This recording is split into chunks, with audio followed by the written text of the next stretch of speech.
Howdy folks, this is my first video ever, but I thought that I would post something to maybe save some people some money on some costly AC repairs. So I have a Carrier Weathermaker 8000 older unit. The wheel went out on it, the blower wheel went out on it, and I found this guy on Amazon. There's the part number that I used, but you'll just need to get some measurements for your system. So I'll come over here and show you what I did and what it looks like. Here's my messy garage. So this is the replacement blower wheel right here. And be careful, it is kind of sharp. Those blades in there are kind of sharp, but there you can kind of see what it looks like, right? So we're getting ready to bolt this bad boy in. This is my unit that I have taken apart right here. And really, for me, it wasn't that big of a deal. Turned off all the power to the unit.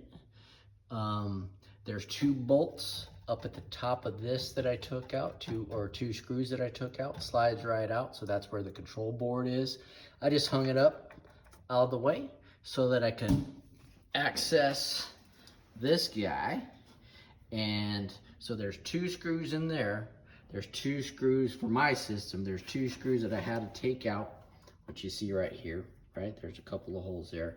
And then there's a little plate that I took out of here that normally covers half of this that I also took out. So I had some rumbling in this whenever it was moving. You could kind of hear it there. And you could also see how it's kind of off balance as it's rotating there. And if we look kind of closely here, you can see that the blades came disconnected from the inside of this, okay? It was a little hot here where I live, so I had to take the system down for a couple of days. It was still running, but I just didn't want this sucker to fall apart. And what I did is I just measured the dimensions of the diameter of this guy with the tape measure, and also how wide it is, how wide this blower was. Then I did a couple of cross-reference checks based on the model of my Carrier system, which you can look there. You see that 58 WAV, blah, blah, blah.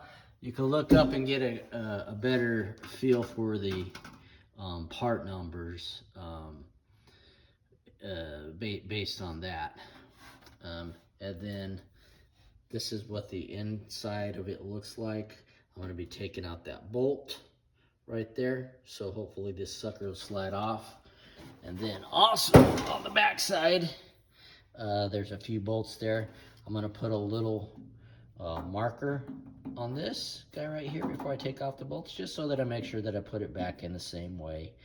And it's looking like I should be possibly able to get this baby out of here without disconnecting any wires. Might have to disconnect that wire to the capacitor, so be real careful anytime you're dealing with capacitors. They still could be storing some energy inside of there, so just be careful with that, because like I said, I powered down this whole system before I did this, and so there's no power going to it, but that capacitor could still get you. So I'm gonna rip this sucker apart and throw in the new wheel and let you know if I have any problems.